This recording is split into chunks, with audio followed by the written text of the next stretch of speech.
Right, I've been repairing this bass amp. I originally phoned Gear for Music and asked them for a schematic diagram, but they didn't come through, so I just had to get on with it the hard way.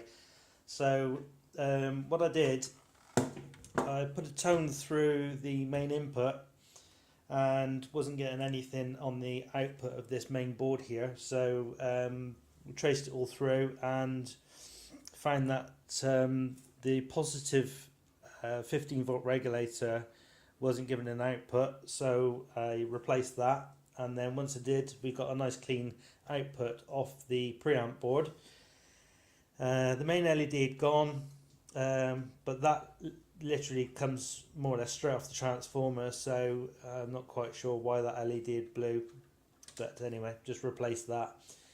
And on this circuit, which is the main amp circuit, we tested the input to the preamp chip here, and it was quite clean. The amplitude was fluctuating a little bit, which was a bit annoying. Couldn't find it, and had a look over the circuit board. Some of the soldering was a bit dodgy. The just here, which is the power connector, some of the contacts looked a little bit dry and split, so I've resoldered those. The capacitors have all been tested, so they've all been taken out. I don't have an ESR meter, so I couldn't do it in circuit, so I had to take them all out and test them the old-fashioned way. And what else? Yeah, these transistors here, so they're NP transistors, so that's the main output, and that's the ones before them. They got taken off and got tested as well. They all tested okay. So I was a bit stuck at that point. Turned it on and the tone was coming through, but intermittently the peak light would come on, and you had a buzzing noise come through over the top.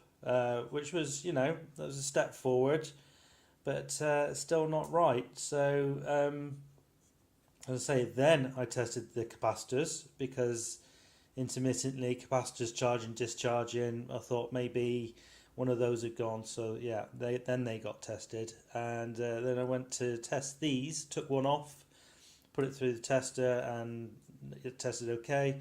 And then the other one, when I started to desolder it, the pad there actually just came straight off, so it actually split the trace on the circuit board.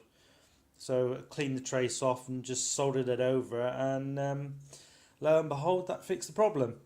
So now they're all glued down, because obviously being a bass amp gets moved around and bashed and all sorts of things, so this is a lot of weight off a small circuit board to be moving around. I mean, the traces aren't that thick, so they're not really going to hold a lot of weight. So now all I've got to do is clean the circuit board, use isopropyl alcohol for that.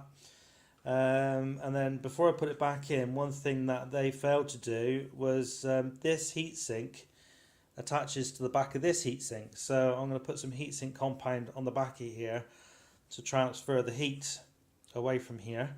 I don't think it's too much, but just having the 3 screws to transfer the heat, I don't think is good enough. But apart from that, it's job's a good one.